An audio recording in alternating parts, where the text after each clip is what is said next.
안녕하세요. 참새예수 홍정수입니다. 43일 지난 오늘 대한민국에는 안정을 찾았나요? 심각한 분열이 시작됐나요? 빨간당에 속해 있으면 오늘을 비참한 슬픈 날이라고 볼 거고, 파란당에 속해 있으면 오늘은 해방의 날이라고 볼 겁니다. 저는 어느 편이냐? 저는 여기에 속해 있습니다. 얌체지요. 제가 얌체 같은 중도 입장에 서 있는 이유를 설명드리려고 합니다. 파란 당도 빨간 당도 죄가 많으며 동일한 입장에 서 있습니다. 저에게 심각한 중도 제3의 지점으로 가야 된다는 것을 깨우쳐 주신 분은 기장교회에서 잘 알고 있는 안병무 선생님이십니다. 안병무 선생님은 제가 나중에 말씀드릴 실패한 신학자 중에 하나입니다.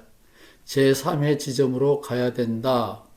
한국이 지금 동서로 남북으로 좌우로 갈라져서 심각하게 싸우고 있지만, 안병무 선생님은 제3의 지점으로 가는 것이 소원이었습니다. 독일에서 공부하셨기 때문에 안병무 선생님은 변증법적인 합, 그것을 늘 꿈꾸고 있었습니다. 그래서 한국 신학연구소를 만드셨는데 후학을 키우지 못하고 세상을 떠났습니다. 참 안타까운 일입니다.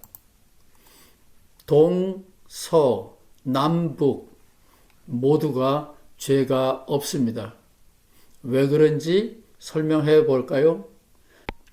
1번, 그들은 몰라서 그렇습니다. 모르면 죄가 없습니다. 2번, 힘이 없기 때문에 좌우 남북으로 나누어져 있습니다. 3번은 새로 생긴 법입니다. 대한민국에서는 상관에게 명령에 불복종할 자유가 있다라는 것을 대법원에서 확정했습니다. 성경에 있다고 다 하면 어리석은 겁니다. 책임은 내가 지는 겁니다. 모르면 죄가 없습니다. 힘이 없으면 죄가 없습니다. 자기의 이익을 위해서 행동했으면 죄가 없습니다. 파란 당이든지 빨간 당이든지 저는 죄가 없다고 봅니다. 남쪽이든지 북쪽이든지 저는 죄가 없다고 봅니다. 모르거나 힘이 없거나 자기 자신들의 기득권 이익을 취하려고 몸부림치기 때문에 그렇습니다. 예, 저는 얌체죠. 실패한 신학자 안병무 선생님입니다. 제3의 지점으로 가고 싶었지만 실패하셨습니다. 정직한 신앙을 찾아가려고 애썼던 두 신약학자 소개해드렸죠. 캐톨릭 신학자 크로산, 개신교 신학자 로버트 funk크, 그 두 분의 업적을 한국기독교연구소 김준우 소장이 생을 바쳐서 열심히 번역해 놓았는데 한국교회는 잘 보지 않습니다. 제가 미국에서 갈릴리 신학대학이라는 걸 만들어서 이런 정직한 신앙을 추구하는 사람들의 작품을 목회자들에게 재교육시키려고 노력해 보았지만 저도 역시 실패했습니다. 실패한 신학자 중에서 제가 가장 마음 깊이 존경하는 신학자, 에모리 대학에 제가 학교 다닐 때 총장이었습니다. 오른쪽에 계신 분은 며칠 전에 세상을 떠난 짠캅 교수인데, 이분은 제가 여러 번 만나봤습니다. 클레몬트의 조직신학 교수였습니다. 제가 함께 참여했던 2012년 한국 목사님들과 함께 모였던 종교다원주의에 대한 이야기를 나누는 과정에서 제가 찍은 겁니다. 저도 짧은 논문을 발표했습니다. 이분들은 다 신학교육을 바꾸지 않으면, 신학을 바꾸는 것이 아니라 신학교육을 바꾸지 않으면 기독교는 희망이 없다. 그래서 교육개혁을 시도했지만 실패했습니다. 정직한 신앙을 찾아가자고 했지만 실패했습니다. 제3의 지점, 남북 통일이 아니라 제3지점으로 가자. 좌우 합작, 좌편이 맞느냐 우편이 맞느냐가 아니라 좌우를 아우르는 지점으로 가자. 다 실패했습니다. 올해는 원숭이 재판 100년이 되는 날입니다. 인터넷에서 원숭이 재판이라고 검색해보면 이런 이야기가 나옵니다. 1925년 근본주의자들이 진화론을 가르치는 테네시 중학교인가요? 고등학교 교사를 100불, 지금 생각하면은 100만원, 1000만원 되는 그에게 벌금을 물리고 파면을 하는 일이 벌어졌습니다. 그래서 전후 긴 역사가 있지만 저는 잘라서 1925년, 100년 전에 원숭이가 사람이 될 수도 있다.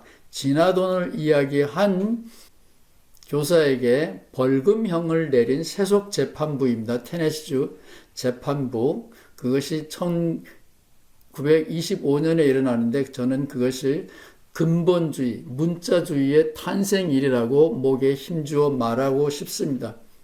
그런데 이 근본주의, 문자주의가 사실은 가면을 쓴 사기꾼들이라는 게 들통이 났습니다.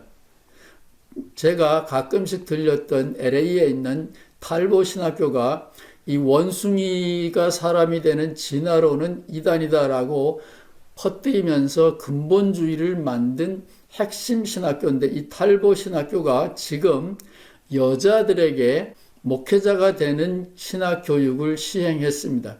여기 왼쪽에 있는 신학교는 탈보 신학교만큼 유명한 동부에 있는 탈보 신학교입니다. 고든 코넬 신학교인데 여기서는 얼마 전에 성경 문자 그대로 믿는다는 근본주의 5대 강령을 자랑하기 때문에 여자들에게서는 목회자가 되는 과정을 지원할 수 없다라고 게시판에다가 학교 홈피 게시판에다가 크게 써놨었는데 제가 며칠 전에 검색해 보니까 탈보 신학교도 고든 코넬 신학교도 다 이제는 남자만 가지고는 장사가 안 되는지 여성들도 목사 되는 과정에 문을 활짝 열어 놓았습니다. 여러분 아시죠? 우리는 지금 바울 신학을 공부하고 있습니다. 바울은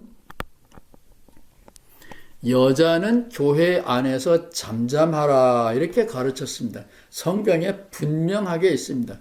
그래서 고든 코넬이나 탈보 신학교는 여자는 목사가 될 수 없다. 그래서 목회자 양성반 지원할 수 없었는데 이제는 남자들은 안 오니까 신학을 바꾸지 않은 상태에서 여자들에게 문을 활짝 열었습니다. 가면을 쓰고 있는 거죠. 근본주의 교회는 실체를 숨기고 있는 위험한 집단입니다. 제가 속해 있던 감리교회, 한국감리교회는 진보적인 성향의 교회입니다. 원숭이 재판과 연관되는 탈보 신학교나 고든 코넬 신학교와는 달리 역사의식이 있는 진보적인 열린 교회가 한국감리교회였고 한국감리교회는 미국감리교회를 본받아서 20년 조금 후에 1955년 최초의 여성 목사 안수식을 거행했습니다. 전밀라 목사님 얼마 전에 세상을 떠났습니다. 그런데 2024년 작년이죠. 69년 후에 한국감리교회는 이 원숭이 재판을 만들고 문자주의를 만든 꼴통 보수 신학교하고 똑같은 짓을 거행하고 있습니다. 무슨 얘기냐? 성경에 있기 때문에 바울 선생이 안 된다 그랬기 때문에 동성애를 저주하고 동성애를 인정하자는 목사들을 교회에서 추방하고 있습니다. 여자는 교회에서 잠잠하라고 바울 선생님이 분명히 말했는데도 1955년 한국 교회는 바울이 말한 게 모두가 진리냐? 어떤 거는 진리고 어떤 거는 진리가 아니야. 열린 마음으로 인간을 보호하고 사랑하는 것이 예수님의 하나님이야. 바울 선생님도 오늘 다시 한국 교회에 왔다면 여성들을 사람으로 인정할 거야. 1955년 한국 감리교회는 똑똑한 감리교회였는데 2024년에는 한국 감리교회가 완전히 가면을 쓴 사이비 집단으로, 악마적인 집단으로 전락해 버렸습니다. 무슨 얘기냐? 질문, 성경에 있는 게 몽땅 진리인가요?